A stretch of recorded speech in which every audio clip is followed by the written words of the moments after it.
Bismillahirrahmanirrahim. Assalamualaikum warahmatullahi wabarakatuh. Bismillahirrahmanirrahim. Sallallahu wasallam ala rasulillah wa ala alihi washabihi wa mawalah amma ba'da. Yang saya hormati, yang saya muliakan sahabat saya, guru saya Habib Husain Ja'far, yang untuk kesekian kalinya saya culik, nggak tahu lah udah berapa kali gitu ya. Karena ini ceritanya kemarin itu siapa ya, Toto ya, ngabarin, Mas teman-teman mau bikin tumpengan. Aku bilang tumpengan apa gitu kan, tumpengan ulang tahun. Aku sudah kemarin berkali-kali ketemu teman-teman gitu kan, sejak acara Simolek, terus acaranya Tipu, terus acaranya PTP ya, Nanda ya malam itu. Dan menurut aku ya ulang tahun itu kan sesuatu yang ya memang pada akhirnya semua orang akan menjalani, umurnya ya akan berkurang kira-kira gitu. Dan walaupun ada banyak hal yang kemudian kita syukuri. Nah terus saya bilang sama Toto, lah daripada cuma tumpengan gitu aja, saya tak pengen ketemu teman-teman semua. Ini lebih khusus nih, lebih khusus teman-teman cleaning service, OP dan Satpam. Jadi kalau ketemu teman-teman yang lain itu kan kegiatan biasa gitu ya, kegiatan biasa. Tapi ketemu teman-teman cleaning service, OP dan Satpam, ini aku perlu sampaikan sekaligus mungkin aku sedikit mengulang kabar gembira yang kita pernah ketemu beberapa minggu yang lalu ya di lantai 4. Waktu itu kan aku menyampaikan, saya nggak berani ngasih janji daripada nanti ditulis sebagai insanul kadzab lah kira-kira gitu terkait masa depannya teman-teman semua. Nah mumpung ini momentumnya bahagia, kemarin sudah keluar surat dari Menpan RB ya, terkait insya Allah terkait dengan informasi yang mengatakan November itu terjadi pemutusan kontrak, itu tidak jadi gitu ya. Jadi alhamdulillahnya saya itu cuma sampai atap langit gitu. Tapi kalau alhamdulillahnya mereka tembus langit ke-7 gitu. Jadi insya Allah nanti teman-teman masih bisa meneruskan aktivitas bekerja di Pusdatin gitu kan. Termasuk PPN-PPN juga yang lain ya, cuma cleaning service juga, termasuk PPN-PPN yang lain nanti kita bisa meneruskan aktivitas. Nah makanya saya ingin ketemu sekalian. Dan yang kedua, aku mikirnya begini aja, masa iya cuma makan-makan gitu kan, masa iya cuma makan-makan. Kalau yang tahun kemarin aku ingat itu kita di mana, Sport Center itu ya, Sport Center. Terus satu mumpung ini harinya hari istimewa, hari Jumat. Nah, menjelang bulan Maulid pula, insya Allah hari Ahad besok itu kan sudah mulai masuk satu Maulid Rabiul Awal. Nah, kita akan nanti ngadepin 12 hari sampai yang biasanya kalau di kampung-kampung itu kan hampir setiap musola masjid itu selama 12 hari itu pasti ada bikin Maulid Nabi sampai nanti puncaknya tanggal 12. Nah, kalau saya suruh bikin 12 hari di sini kan nggak mungkin kan gitu ya. Nanti teman-teman nggak kerja jatuhnya, nanti saya ditukani sama Habib Husain Ja'far. Nah, oleh karena itu menjelang bulan Maulid saya pikir ya sudahlah, kalau Habib Husain waktunya ada, saya minta hadir sekaligus meet and greet. Karena waktu ketemuan Ramadan kemarin yang ketemu kan cuma tim manajemen aja kan, waktu di mana, Hotel Grand Base. Nah teman-teman yang lain kan cuma kedapatan fotonya sama share story WA-nya doang kan gitu. Apalagi Siva, mana Siva nih Siva? Siva itu kalau ketemu ente nangis ya. Kalau ketemu tuh nangis, karena katanya tayangan yang dia tonton setiap bulan Ramadan gitu kan, itu login. Nah, kalau misalnya anaknya nggak bisa tidur, disetelin sampean juga gitu. Jadi di samping untuk mendengarkan tausiah juga sebagai tayangan pengantar tidur gitu. Itu Siva itu gitu ya. Dan saya pikir teman-teman yang lain juga sama lah teman-teman. Nah alhamdulillah waktunya Habib Husain ini bisa. Saya tanya habis duhur bisa nggak kira-kira, alhamdulillah bisa Gus. Karena saya kemarin ragu-ragu, dia cerita mau ke Amerika ya, sama Bante, yang sama Robi Yahuki, sama Bantik, sama pendeta siapa yang sampai biasa itu kan mau ke Amerika. Tak pikir mumpung belum jalan ya kita ketemu sebentar ngobrol-ngobrol. Cuman mau ngobrol apa gitu kan? Mau ngobrol apa gitu kan? Kalau ulang tahun menurut aku biasa. Nah, saya pikir-pikir Habib Husain ini kan tulisan bukunya banyak ya. Nah, saya mikir wah yang paling enak ini bagaimana teman-teman diajari cara seni merayu Tuhan. Hafid mana Hafid? Nggak ada ya. Hafid itu seni merayu wanita saja gagal terus ya. Dia merayu pria kayaknya. Apa itu seni merayu wanita saja gagal terus, apa lagi harus merayu Tuhan kan gitu. Habis merayu pria Brasil. Jadi ini teman-teman, Habib kan beberapa kali ke sini ya. Jadi ada kawan ada Mbak Indra, ada oh iya saya nyoba buat istri saya yang tadi ya dari tadi ya. Aduh, semoga setelah ini saya nggak digoncengin pintu gitu ya, dan harus tidur di luar gitu. Jadi ini ada teman-teman di sini nih. Ada yang dari tim manajemen, ada yang dari tim teknis, ada cleaning service, OB, ada yang kemudian sukanya main slot gitu kan. Yang ketawanya paling kenceng siapa tadi? Ada yang sukanya main slot, ada yang kemudian terlilit pinjol juga. Aduh, itu harus salahkan kapus ya. Nggak sampai minjem pinjol. Ada yang nggak main slot, main pinjol, tapi tiap hari kerjanya ngeklik Zuma juga ada. Tapi saya mau cerita teman-teman semua di sini sebelum nanti Habib Hussein banyak ngobrol. Saya tuh punya hobi sama kayak dia. Teman-teman pasti tahu saya itu kan hobi PS ya. Saya tuh hobi PS, main game karena dari semester 1 saya main game ini. Jadi saya kuliah tahun 98. Berarti sudah 20 berapa tahun tuh? 25 tahun saya main game. Sejak saya belum kenal istri saya.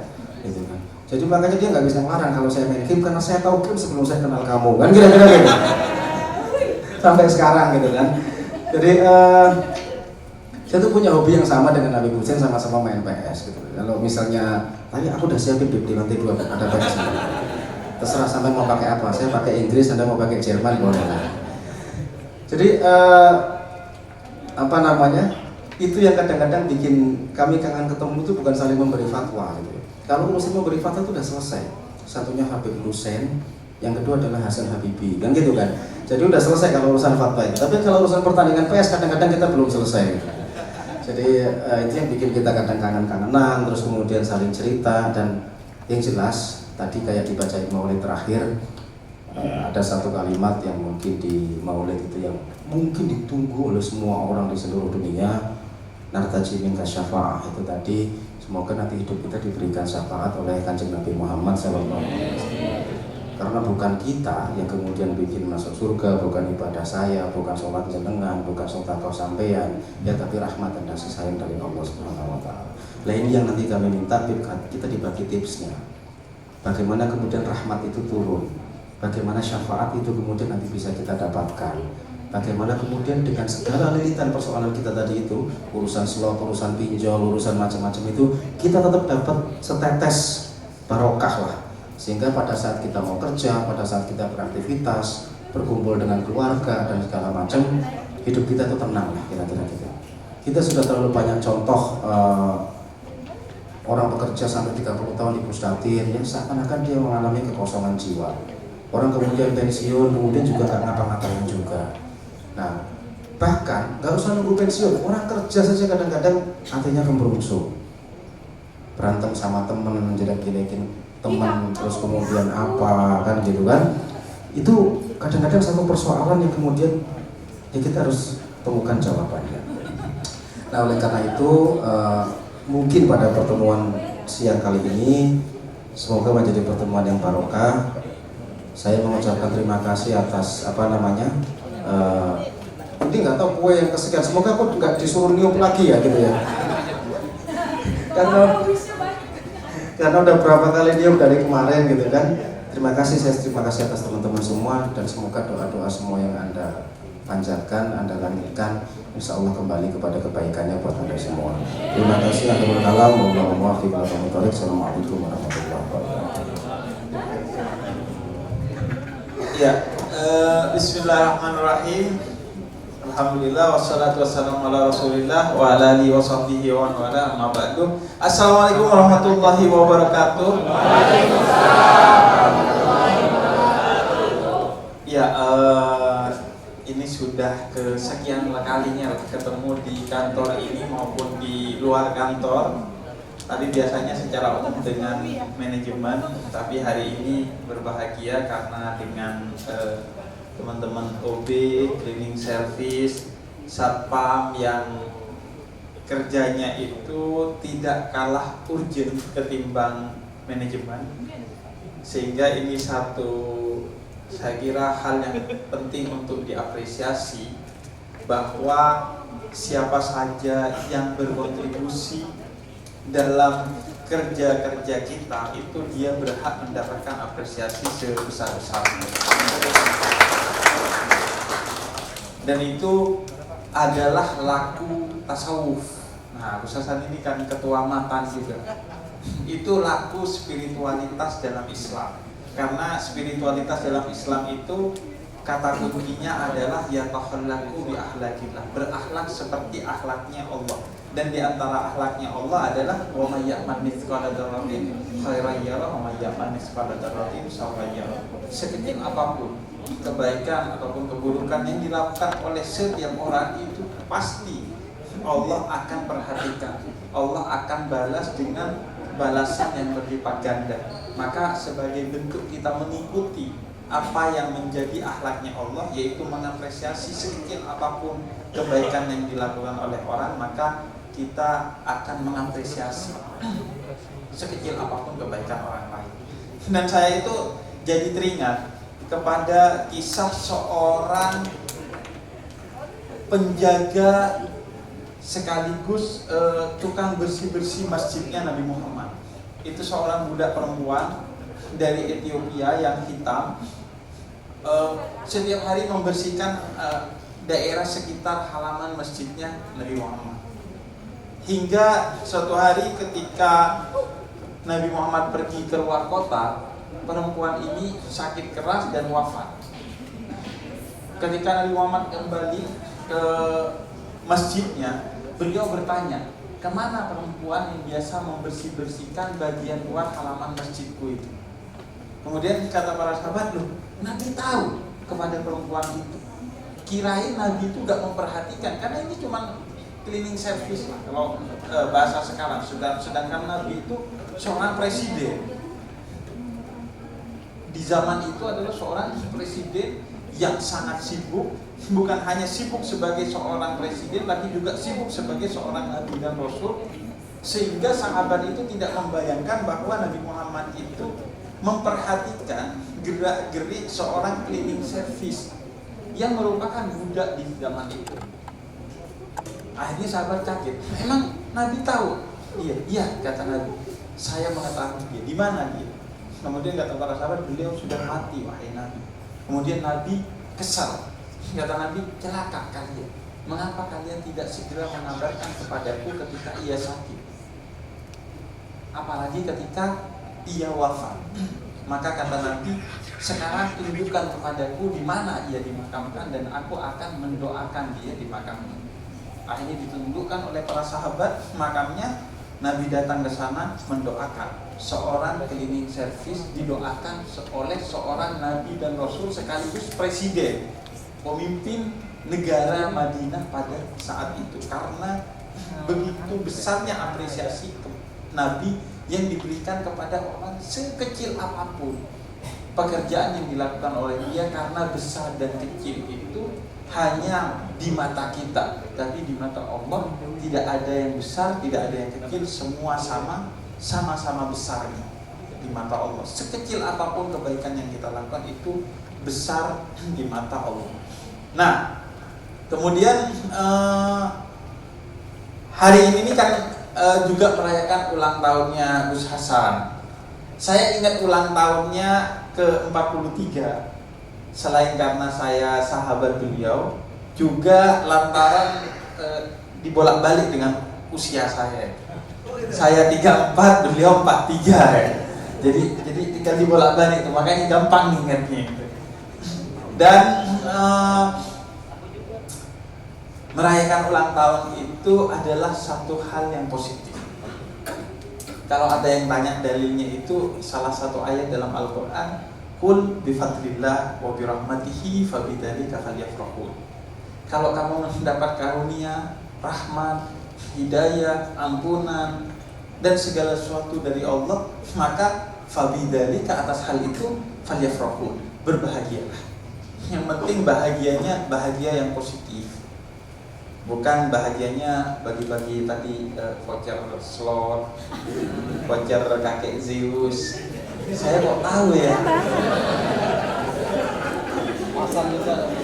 Ya kan riset, kita untuk ceramah harus riset. Dan riset terbaik itu adalah dengan memainkannya, agar kita mengalami langsung. Jadi itu. Jadi gak ada masalah, malah sesuatu yang positif. Tinggal kemudian bagaimana cara merayakannya. Dan saya ingin mengapresiasi bentuk perayaannya adalah membaca Maulid Nabi Muhammad. Kenapa? Karena gini. Wa ma kana Allah yu'adzibahum wa anta fihi. Allah tidak akan mengazab satu kaum, satu orang, satu kantor kalau Nabi Muhammad dihadirkan di sana. Nah, Maulid Nabi itu artinya menghadirkan Nabi Muhammad. Karena jangankan baca maulid, yang di dalamnya ada banyak ratusan hingga ribuan sholawat. Satu kali sholawat dalam satu riwayat dari Nabi Muhammad dikatakan bahwa Nabi Muhammad diutus rohnya oleh Allah untuk kemudian menjawab salawat dan salam yang kita sampaikan kepada Nabi Muhammad. Apalagi ketika kita bermaulid seperti ini, maka Nabi Muhammad hadir, dan ketika Nabi Muhammad hadir, wa ma kana Allah yu'adzibahum wa anta fihim. Allah tidak akan mengazab suatu kantor, suatu orang, suatu kaum, suatu desa kalau di sana dihadirkan Nabi Muhammad. Sehingga dengan berulang tahun membaca maulid, insya Allah umurnya akhirnya dipenuhi syafaat, keberkahan, hidayah, ampunan dari Allah Subhanahu wa Ta'ala karena keberkahan Nabi Muhammad. Makanya kita itu punya tradisi yang baik. Ulang tahun baca maulid, lahiran baca maulid, 7 bulanan baca maulid, nikahan baca maulid, sehingga semua hal yang terkait dengan kita itu menjadi jauh dari azab dan baik-baik aja karena menghadirkan Nabi Muhammad di setiap kebahagiaan, kesedihan, prestasi, kejatuhan, apapun yang menempel pada kita. Nah, setelah ini berarti tidak akan ada azab nih di kantor ini. Kalau ada yang terlilit pinjol dan lain sebagainya, itu ujian, bukan azab. Bedanya azab dan ujian itu, azab itu karena Allah kesel, akhirnya ditegur tuh, der. Kalau ujian itu justru karena Allah cinta, mau dinaikkan kelas, diuji dulu. Kadang kan gitu, kita kalau mau naik kelas itu kan ujian dulu. Cuma masalahnya kadang nih kita nggak pernah belajar, terus dikasih ujian sama Allah, ngeklaim, wah saya diuji sama Allah. Mohon maaf, Anda nggak pernah sekolah jangan ngerasa diuji. Itu diazab namanya. Nggak pernah melakukan kebaikan, terus tiba-tiba turun gaji, wah kayaknya saya lagi diuji sama Allah. Bukan diuji, mohon maaf, itu diazab. Diingatkan, Anda tolong kembali ke jalan yang benar. Jadi dan enak, ngundang Nabi Muhammad tuh enak. Enaknya dua. Pertama gak sulit.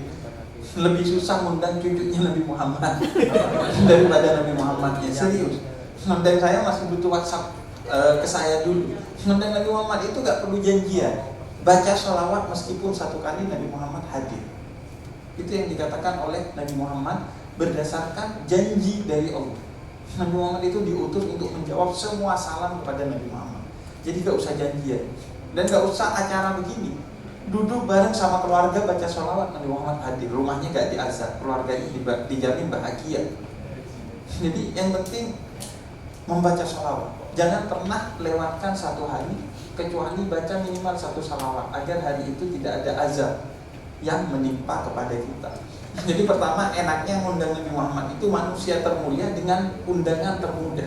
Karena biasanya kan orang makin mulia atau makin tinggi jabatannya makin susah diundang. Nabi Muhammad itu manusia dengan jabatan tertinggi karena laula ma'ulikan aflak. Semua diciptakan lantaran Nabi Muhammad sehingga derajatnya tertinggi, insan kamil, manusia termulia, tapi paling mudah diundang. Tinggal baca 1 sholawat, beliau hadir. Nah, hadirnya gimana?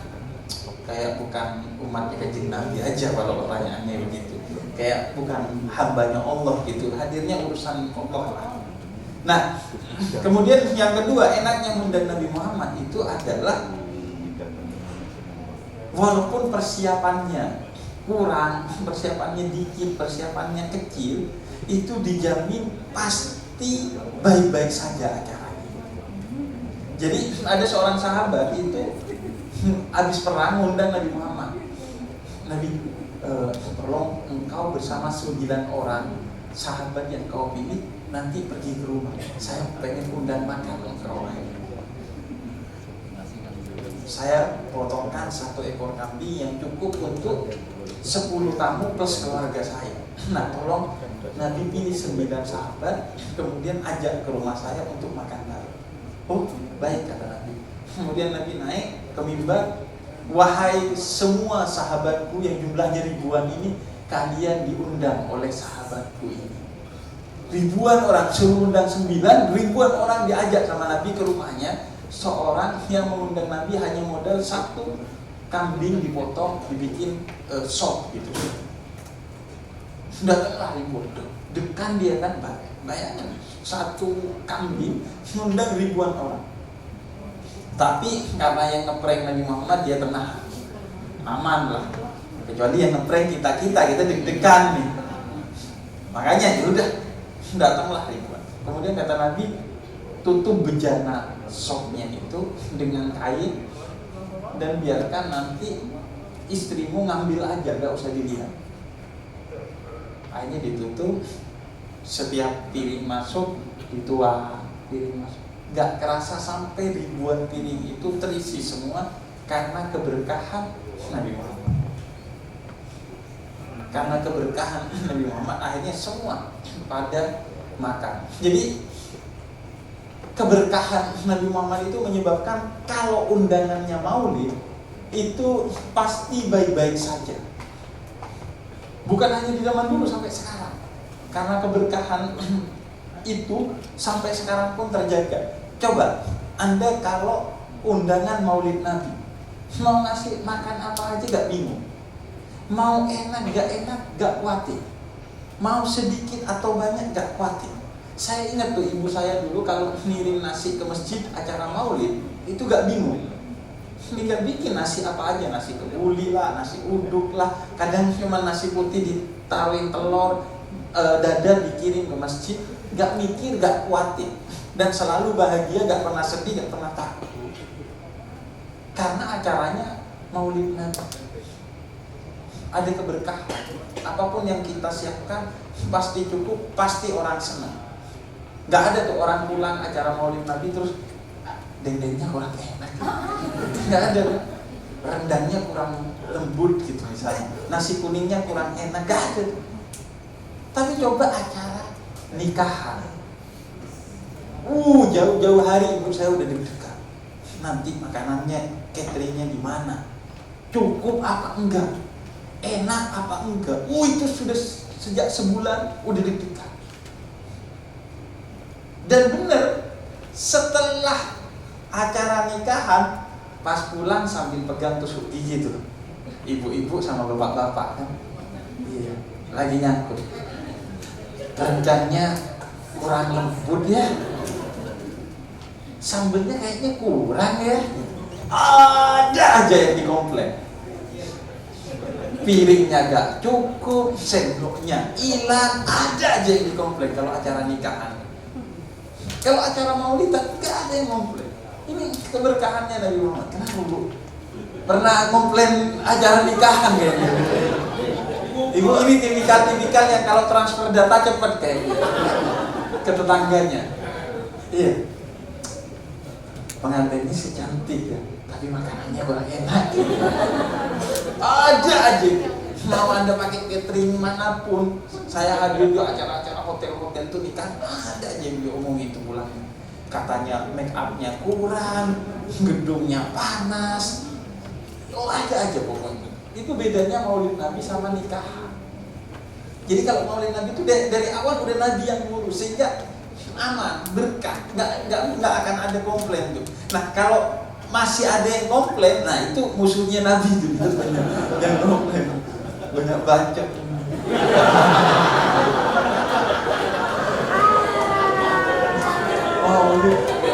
Maulid cari berkah, ini malah cari berkatan.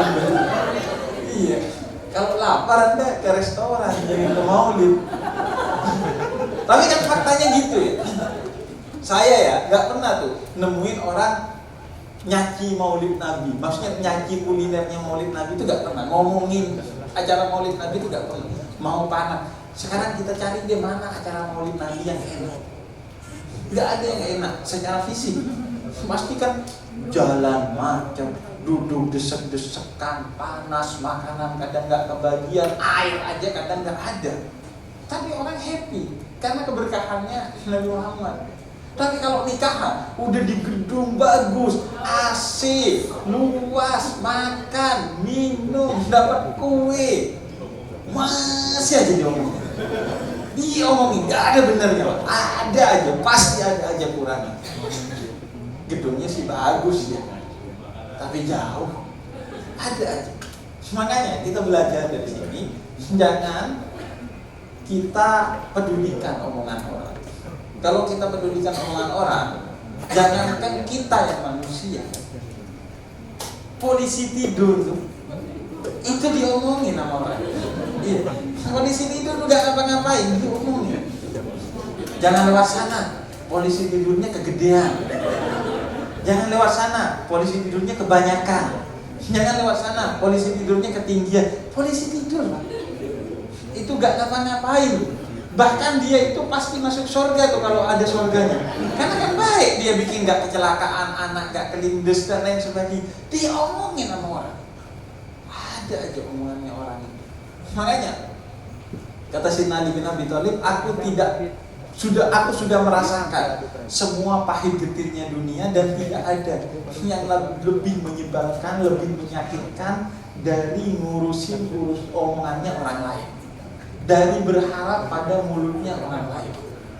Gak ada yang lebih menyedihkan dan menyakitkan dari itu. Berharap sama manusia capek gitu. Lagian ngapain masih berharap kepada pujian manusia, sedangkan Allah sudah memuji kita sebagai manusia yang makhluk terbaik dari seluruh ciptaan Allah. Laqad khalaqnal insana fi ahsani taqwim. Jadi enaknya kalau ngerayain ulang tahunnya pakai Maulid Nabi. Nah, ini usianya Gus Hasan ini 43. Tapi umurnya kita nggak tahu. Jadi ada usia, ada umur. Usia itu bahasa Arabnya sinun, mengacu kepada angka fisik. Bisa tuh dicek di Dukcapil. Tapi kalau umur itu umrun mengacu kepada kebaikan, kemanfaatan, kesejahteraan dan nilai-nilai positif yang telah ditebarkannya. Nah itu di Dukcapil nggak ada, adanya di Lauhul Mahfuz. Nah makanya kita doanya panjang umurnya, usianya nggak begitu penting. Yang penting umurnya panjang. Kadang orang usianya panjang, umurnya pendek. Ada orang usianya pendek, umurnya panjang. Nah, yang penting panjang itu adalah umurnya, bukan usianya. Ya semoga usianya juga panjang. Tapi yang paling penting adalah umurnya. Umur itu bukan detak jantung, bukan detik jam, tapi degup kesadaran. Kesadaran untuk membantu orang lain, kesadaran untuk selalu tersenyum pada orang lain, kesadaran untuk selalu bikin hidup suasana. Kalau Nabi Isa itu kan mukjizatnya menghidupkan orang mati. Nah kalau kita itu pengen mulia juga, paling enggak menghidupkan suasana. Kalau ada kita tuh suasananya jadi hidup. Nah itu umur, bukan usia. Nah ada orang yang usianya itu pendek. Misalnya katakanlah gini lah, Mbah Hasyim itu usianya 70-an, tapi umurnya itu minimal sudah 1 abad. Karena NU itu sudah 1 abad, minimal itu 1 abad. Kiai Dahlan juga begitu. Umurnya itu sudah pasti lebih 1 abad karena kontribusinya kepada umat, kontribusinya kepada rakyat, kontribusinya kepada makhluk yang ada di sekitarnya itu minimal melalui NU dan Muhammadiyah itu sudah ratusan tahun. Nah, kita ingin itu umur kita itu panjang. Meskipun kita mati, semoga umurnya masih jalan tuh, argonya masih jalan. Walaupun udah mati, pernah nyumbang masjid, masjidnya masih dipakai sholat. Walaupun udah mati, pernah membenahi selokan, selokannya masih bermanfaat bagi masyarakat dan lain sebagainya. Nah, dan soal seni merayu Tuhan ya. Jadi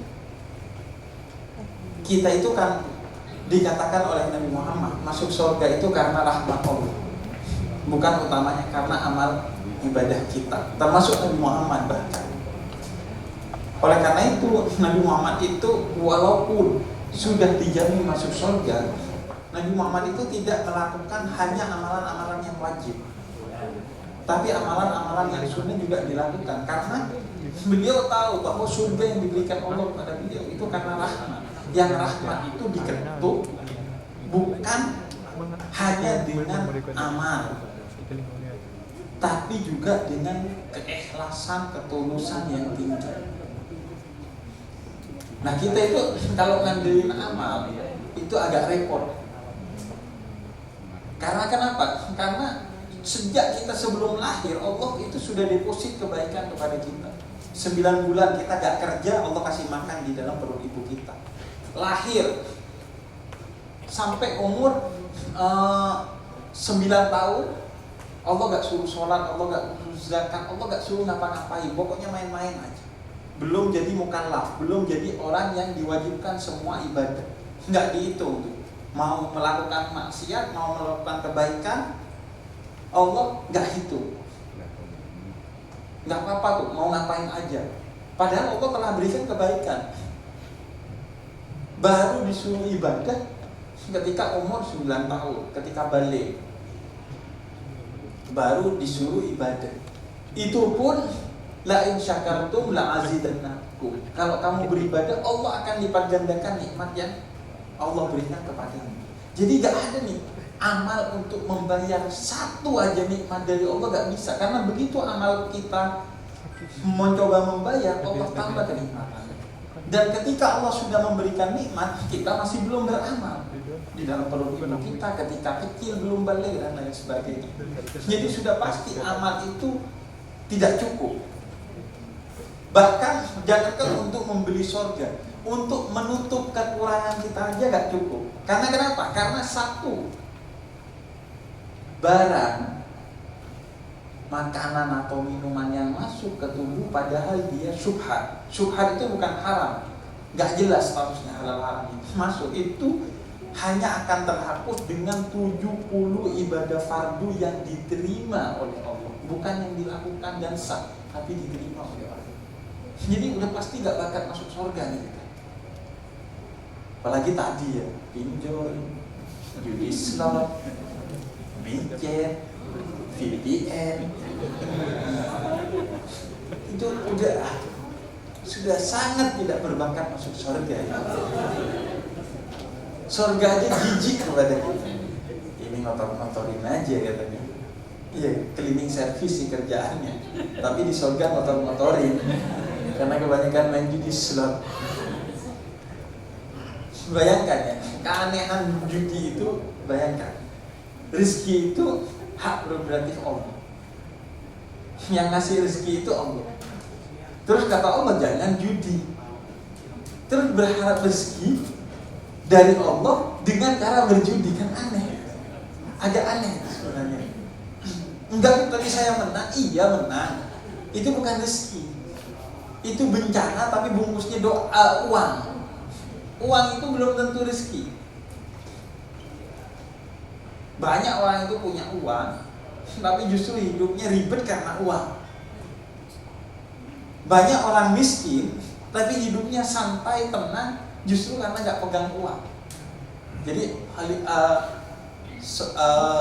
seorang khalifah itu pernah dari istananya ngelihat satu kebun, kemudian ada satu petani itu yang bahagia banget, dia sama istrinya itu tiap siang bawa makanan istrinya terus makan bareng sambil dia ngurusin kebunnya. Terus kata raja ini, kata khalifah ini manggil penasehatnya, kok orang itu gak punya duit hidupnya kok seneng ya, sedangkan saya punya kerajaan hidup saya itu gak bisa senang apalagi seperti dia. Kemudian kata penasehatnya, iya justru karena dia itu hanya memakan rezeki tapi gak ngumpulin duit yang tidak jelas. Kalau gak percaya, lihat besok wahai khalifah. Oke, kata khalifah. Besoknya tiba-tiba ini petani udah murung, pusing, pegang kepala, istrinya mulai pijitin dari belakang. Kok beda, biasanya bahagia kok sekarang yang nanya lah ke penasehatnya, kamu apain gitu, kamu ancam ya, kok bisa gitu? Oh enggak, justru kita kasih duit. Lu kok bisa jadi puyeng dikasih duit? Iya, karena dia dikasih duit. Ini ada hadiah dari raja 1000 dirham uang. Diberilah ke petani ini, dibawalah pulang. Dihitung sama si petani ini, ternyata 999 dirham. Satu dirhamnya sengaja diambil sama si penasehat. Terus dia mikir, ini satu dirhamnya kemana ya? Nah, perkara 1 dirham hidupnya sumpah. Padahal dapat 999 dirham. Kehilangan 1 dirham sumpah. Aneh kan, makin diberi duit makin sumpah dia. Ini 1 dirhamnya kemana? Pusing dipijitin oleh istrinya. Jadi duit itu belum tentu rezeki. Rezeki tidak mesti bentuknya duit. Bahkan rezeki nomor 1 itu adalah iman. Nomor 1. Nomor 2 itu rezeki apa? Sehat. Nabi yang bilang sehat, bukan duit. Panjang umur, panjang usia, sehat. Pokoknya itu nikmat kedua. Baru yang ketiga itu adalah harta. Ini kata Nabi. Karena punya duit, kalau diabetes, Anda gak bisa makan coklat, gak bisa minum yang enak. Pakai insulin iya, tapi kan jadi repot dan jadi kayak argonya mau berhenti itu kayaknya nggak lama. Punya duit banyak, tapi kolesterol, jantung banyak, repot. Ada nih bahkan ya, ini kisah tetangga saya gak sebut namanya karena kisahnya kurang enak. Jadi dia punya duit banyak, kemudian dia bikin kolam renang pertama di kampung saya. Bukan pertama, kayaknya ya sampai sekarang juga satu-satunya rumah yang ada kolam renangnya di rumah dia. Kemudian syukuran rumah karena ada kolam renang. Nah, saya nggak tahu ini syukuran apa kufuran. Saya sih nggak yakin syukuran ya. Diperlihatkan, rumah saya sekarang punya kolam renang. Ini kisahnya apa? Punya kolam renang. Dan Anda tahu, di hari syukuran kolam renangnya, anaknya yang kecil tenggelam di kolam renang itu hingga wafat.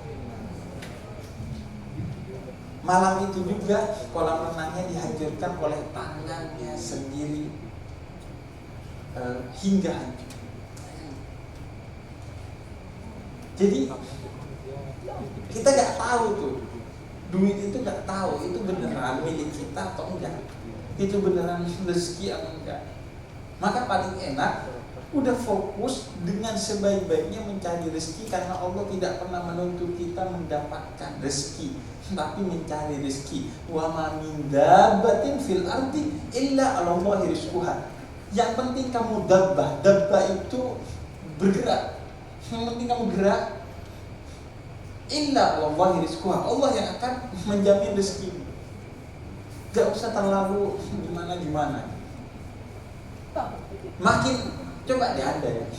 Itu makin dikejar makin jauh, makin gak dikejar makin datang, kadang aneh.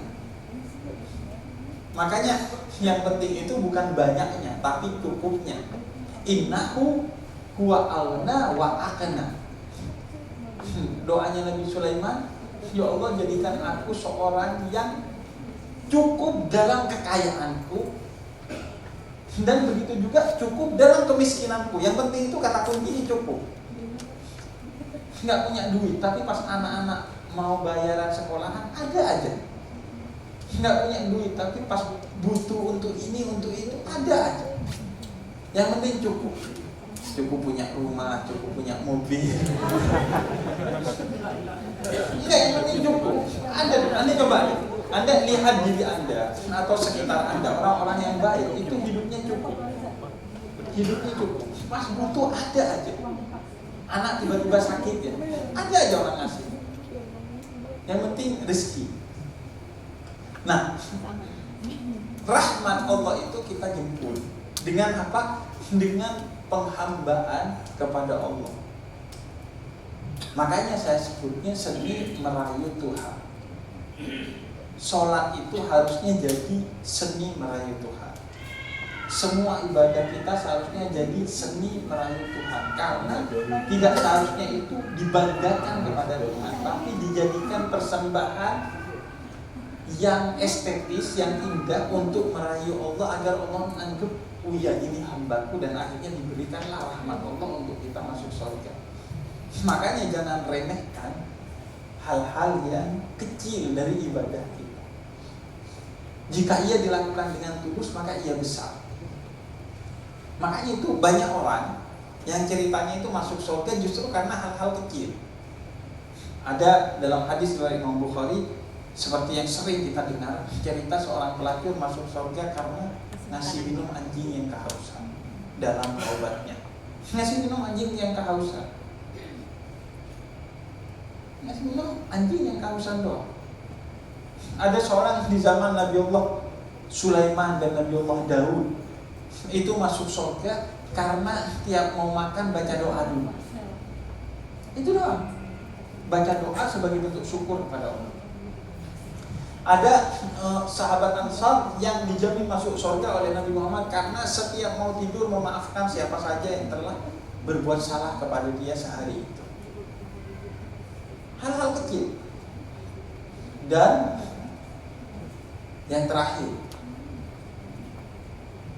iman itu ada 60 hingga 70 cabang kata Nabi Muhammad. Cabang pertama adalah la ilaha illallah Muhammadur Rasulullah.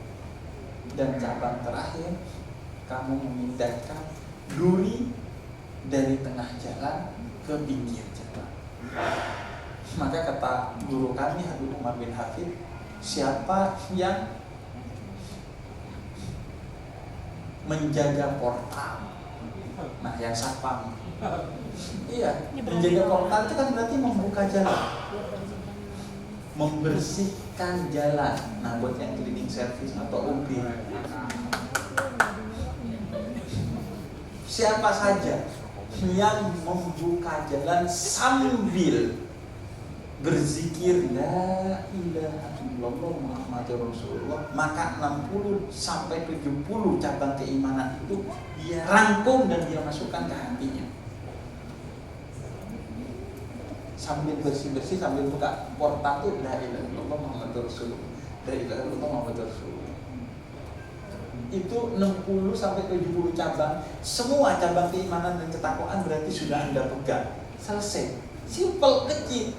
La ilaha illallah Muhammadur Rasulullah. La ilaha illallah Muhammadur Rasulullah. La ilaha illallah Muhammadur Rasulullah. Selesai itu, beres. Asal gak judi tapi ya. Kalau judi kan kehapus sama judinya.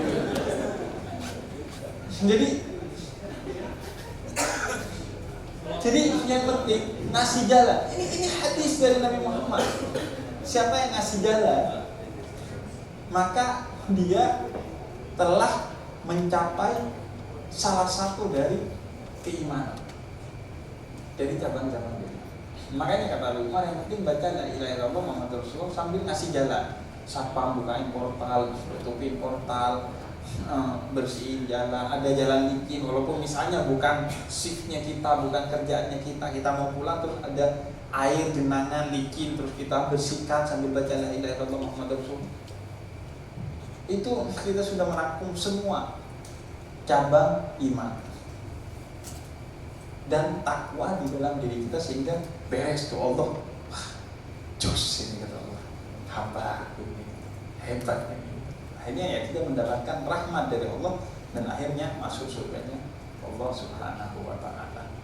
Itu mungkin sebagai nostalgia, sebagai insight buat kita. Semoga jadi kebaikan buat kita semua, dan juga semoga ini jadi apresiasi buat teman-teman, entah itu cleaning service, OB, manajemen, satpam atau apapun yang ada di sini, karena kita semua ini kan keluarga. Paling enak itu kerja itu sebagai keluarga.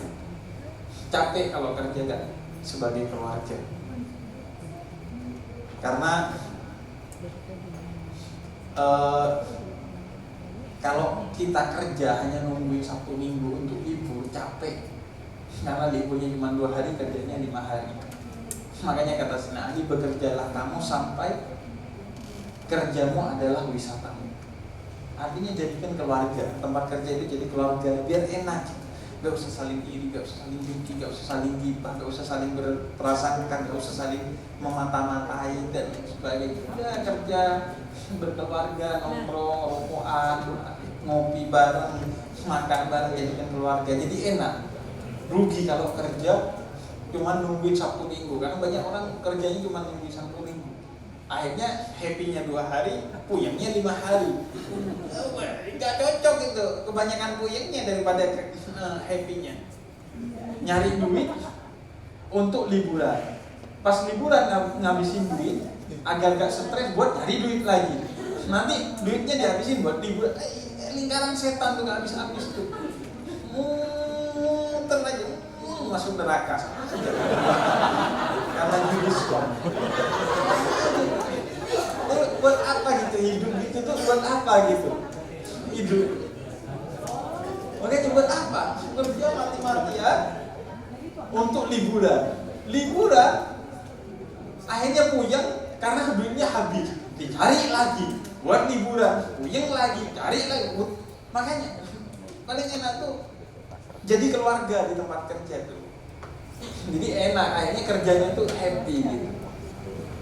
Jadi nggak puyeng kerja puyeng buat apa gitu.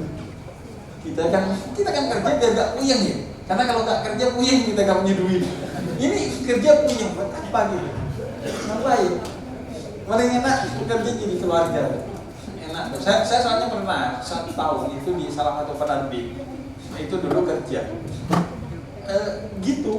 Saya sebarkan tuh virus-virus santai.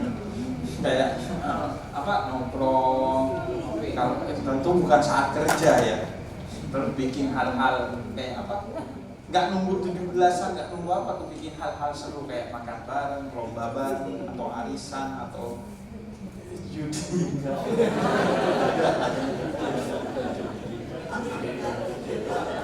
Gini, Allah mau melepaskan Anda dari pinjol, Anda malah judi. Allah ini pasti kan, orang yang punya utang itu Allah akan lepaskan dia dari utang, karena yang ngedoain seluruh umat Islam di seluruh dunia, ya Allah bayarkan utang orang-orang yang berutang, itu seluruh dunia semua ngedoain. Pasti Allah itu pengen lepasin Anda dari pinjol. Cuma kadang kelakuan Anda yang malah pengen lepasin diri dari pinjol dengan judi slot. Kata Allah, tolol. saya mau lepasin, Anda malah menjilat diri sendiri. Apalagi pinjol untuk judi, kan tolol. Karena rata-rata orang yang terjerat pinjol itu untuk judi, dan orang yang judi akhirnya kena pinjol. Makanya itu mayoritas pemain judi itu orang miskin. Anda lihat tuh risetnya, orang miskin tuh. Kan saatnya yang judi orang kaya ya, punya duit lebih, nggak mau sedekah, main judi. Dari zaman dulu judi itu mainannya orang kaya. Judi itu hiburannya orang kaya. Di Las Vegas, saya pernah ke Singapura sekali. Itu tempat judi itu di pusat Singapura, di Mall Marina, di Marina Bay. Itu tempat termahal di Singapura. Tempat termahal di Singapura, judinya itu di sana, kasinonya itu di sana. Lucu tuh kasino tuh soalnya. Kasinonya itu di sana. Agak telat. Halo bapak-bapak. Jadi kasinonya itu di tempat terkaya. Kenapa? Karena nih, saya kasih rumus. Karena judi itu hiburan, bukan kerjaan. Makanya orang kaya itu buat ngabisin duitnya dengan menghibur dirinya melalui judi. Karena dia gak punya agama, kalau kita pakai sedekah. Makanya dulu judi itu mainannya orang kaya. Karena apa? Bukan nyari duit, dia kalau nyari duit kerja orang kaya. Dia dengan judi mau cari hiburan, mainlah judi. Makanya judi itu identik dengan permainan, bukan keseriusan. Anda serius main judi. Orang itu judi pasti mainan. Anda coba deh ke kasino-kasino, maksudnya tempat judi yang beneran. Itu pasti permainan. Ding-dong tuh. Itu pasti permainan judi. Karena judi itu hiburan, bukan kerjaan. Nah, orang miskin jadi ini tuh kerjaan. Buat cari duit, buat ngelepasin dari utang, kan tolol. Gak ada orang itu mau judi. Judi itu hiburan, bukan kerjaan. Mana ada orang bikin kerjaan buat merugikan dirinya sendiri? Gak ada. Makanya yang menang bandarnya terus. Itu udah ada sistemnya. Lagian ya. Tapi kan bisa Habib ya. Habib main misalnya judi, sekali menang, terus udah pergi. Bisa memang. Misalnya kita hoki nih ya. Hoki main sekali, menang, dapat duit 1M. Terus nggak usah main lagi, walaupun jarang gitu. Ya pasti pengen lagi tuh. Katakanlah Anda hebat nih. Setelah judi Anda taubat, astagfirullah. Sambil pegang duit 1 miliar. Taubat ya, dapat 1 miliar. Kaya dong. Anda kaya. Tapi pasti katrok. Orang kalau kaya tapi mentalnya belum kaya, pasti gak asik. Anda pasti gak ditemenin tuh setelah itu. Anda pasti grup WhatsApp-nya tiba-tiba sepi. Makanya ayah saya bilang, jangan judi, kredit aja hindari sebisa mungkin. Pinjol itu hindari sebisa mungkin. Kalau kamu pengen mobil, nabunglah untuk beli mobil. Karena kalau kamu nabung, kamu akan beli mobil saat mentalmu sudah punya mobil. Karena nabung capek sampai dapat uang 50 juta beli mobil. Cek, itu mental kita, mental orang punya mobil. Akhirnya gak sombong walaupun punya mobil. Karena ini hasil jerih payah. Santai dengan punya mobil. Tapi kalau kredit, berarti Anda punya mobil saat mental kamu belum mental orang punya mobil. Akhirnya naik mobil ada genangan air, cek, gitu. Orang yang sampingnya kena. Sombong, iri, dengki, Firaun, semua ada tuh. Kalau udah punya mobil saat belum mentalnya di sana, pasti katrok, dan pasti bingung sendiri tuh. Pertanyaannya, ini irit nggak ya mobil? Pasti nih, ini orang miskin kalau maksain beli mobil. Irit nggak ya mobilnya? Karena memang nyatanya mentalnya belum di sana. duitnya aja belum di sana, akhirnya mikir bensinnya lah, pajaknya lah, akhirnya nggak bayar pajak lah, ada aja ribet pokoknya hidupnya, ribet karena mobil. Padahal tinggal naik gokar, tinggal naik grab car gitu, apa susahnya gitu. Saya itu pulang haji dijemput grab car, pulang haji dijemput grab car, jadi enak kan. Saya kalau ditanya mobilnya banyak, mobil saya mau pakai mobil apa aja tuh bisa tuh kan. Ngapain repot-repot, justru beli mobil capek, parkirnya repot, lama, bayar, ngapain, grab selesai. Makanya pokoknya aneh tuh, judi jadi kerjaan.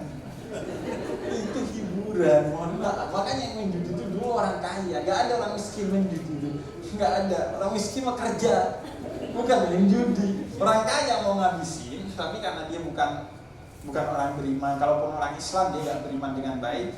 Kalau yang beriman kan dengan sedekah, hiburan, sedekah gitu, bikin sekolah, bikin ini gratis, itu gratis. Ini karena gak punya iman main judi, tapi hiburan. Makanya itu judi itu identik dengan permainan. Gak ada tuh judi misalnya tebak berapa, udah gak ada tuh. Judi itu identik dengan permainan. Nanti coba ke kasino, kan saya datang itu ke kasino dan gak sembunyi, saya foto tuh, pengen tahu saya ke sana sama istri lagi. Saya lihat semua tuh permainan, gak ada yang gak permainan, pasti permainan. Entah japit-japitan lah, entah ini, entah itu, entah remi lah, permainan itu, karena itu hiburan. Orang miskin main judi buat kerjaan, emang salah dari awal udah. Jadi jangan berharap menang, udah dari awal nawaitunya aja salah tuh. Udah akhirnya ya udah kena terus. malah ngomongin judi loh. Semoga ulang tahun judi ini lebih banyak bahas judi. Ya udah. Jadi itu mungkin mau dilanjutin nggak?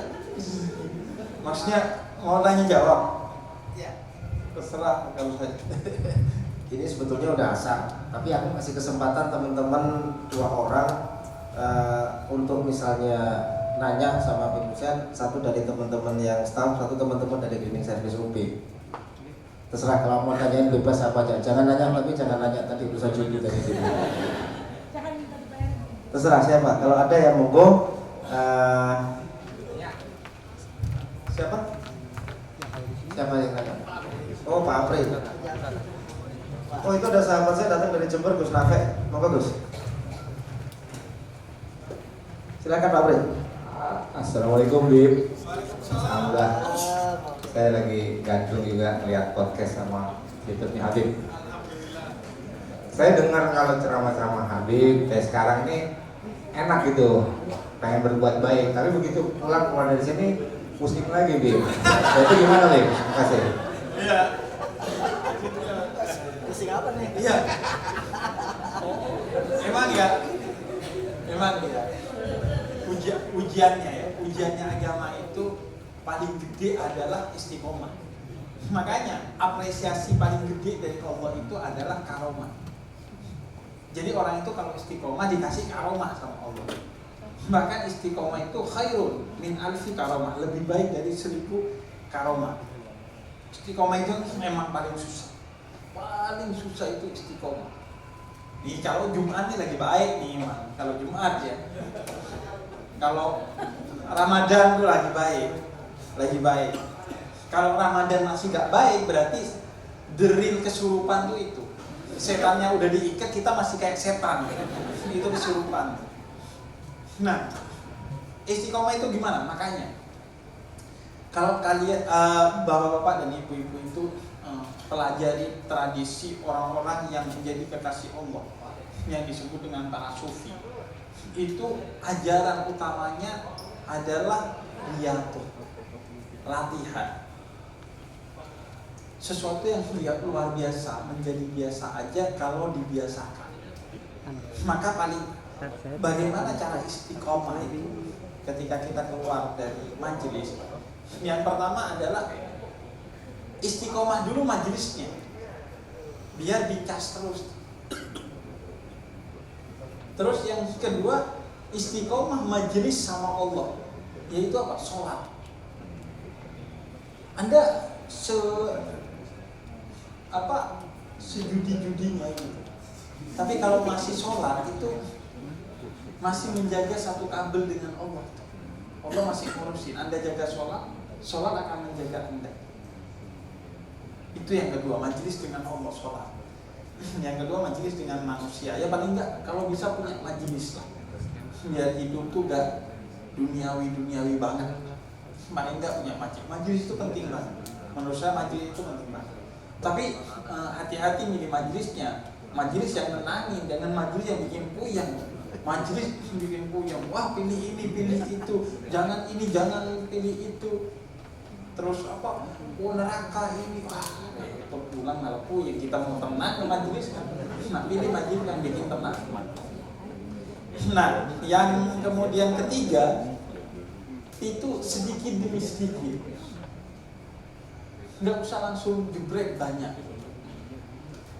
Kita itu gak bakat langsung banyak emang sudah gak bakat langsung banyak.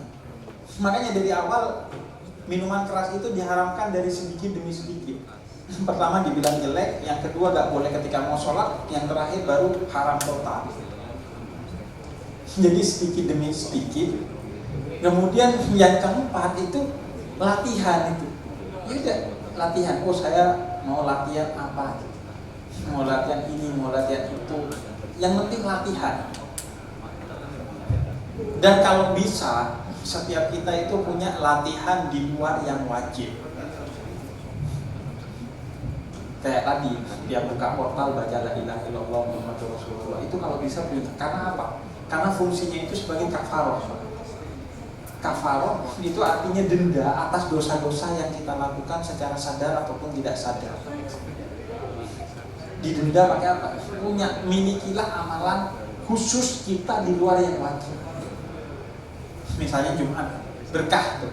Nah ada tuh bibi saya itu udah puluhan tahun Jumat berkah. Tiap Jumat subuh dia ngasih makan orang 10 bungkus doang. Padahal dia juga bukan orang yang punya, ya dia juga miskin. Rumahnya aja masih pinjem. Tapi dia tuh setiap Jumat pagi 10 bungkus dikasih ke orang-orang random aja. Milikilah, apakah dengan setiap hari 1000 sholawat atau 100 sholawat. Pokoknya cari apa amalan yang bisa jadi pegangan dan kebanggaan kita. Nah itu ketika keluar tuh latihan untuk megang itu. Nah di luar itu semuanya ya tentu kita memohon pertolongan dari Allah dan para kekasih Allah. Nah itu yang bikin kenapa kalau kita punya anak itu dibawa ke ulama, suruh usep, kita itu minta air ke ulama, kita minta doa ke ulama, kita utamanya minta doa ke orang tua kita, ziarah ke kubur orang tua kita. Kalau jauh doain dari sini kuburannya, meskipun udah wafat itu tetap jaga umur. Kenapa? Karena kita itu menjadi baik lantaran keberkahan orang-orang baik sebelum atau di sekitar kita. Jadi lantaran doa-doa mereka, minta doa kepada mereka agar Allah menetapkan hati kita di jalan Allah. Ya muqallibal qulub, tsabbit qalbi ala dinik. Iman itu naik turun dan kita berdoa kepada Allah melalui para kekasih Allah. Biasain punya ritual itu. Saya semalam tuh dari jam 9 sampai jam 1 tuh ziarah keliling. Jadi pertama Habib Kuncung Kalibata, kemudian ke Habib Salim bin Jindan Al-Hawi Condet, terus ke Habib Ali Kuitang di Kuitang, terus kalau sempat ke Mbah Priok di Priok, terus lanjut ke Habib Husin bin Abu Bakar Alaidrus Luar Batang. 4 jam itu saya semalam ziarah. Alhamdulillah beres. Karena kita itu butuh cantolan. Ini orang-orang nggak bakat baik ini butuh cantolan. Iya kan, kita itu susah ya mau percaya diri sama Allah itu susah. Soalnya kelakuan masih begini. Makanya udah ziarah kubur, majelis, minta doa ke orang tua, ziarah ke kubur orang tua kita itu. Jadi minta kepada Allah karena keberkahan orang ini, Allah tetapkanlah hati saya kepadamu. Karena pada akhirnya hati itu hanya akan bersama Allah kalau dipinang oleh Allah. Majdub itu artinya ditarik sama Allah. Nggak bisa Anda itu minta, ya Allah jadikan saya kekasihmu, nggak bisa. Itu pada akhirnya Allah yang menarik, memilih kita untuk jadi kekasihnya. Makanya kekuatan utamanya adalah doa dari orang-orang terkasih di sekitar kita. Dan kalau bisa tawassulnya itu mendoakan orang yang membenci kita. Itu tuh dahsyat tuh. Mendoakan orang yang membenci kita. Bayangin tuh betapa kagumnya Allah. Orang yang membenci didoain. Hebat lah. Padahal di hati. Enggak, bisa sama hatinya. Coba, artinya cari amalan-amalan kecil untuk kita pegang sebagai kebanggaan di hadapan Allah untuk menutup itu rahmatnya Allah. Itu mungkin. Terima kasih.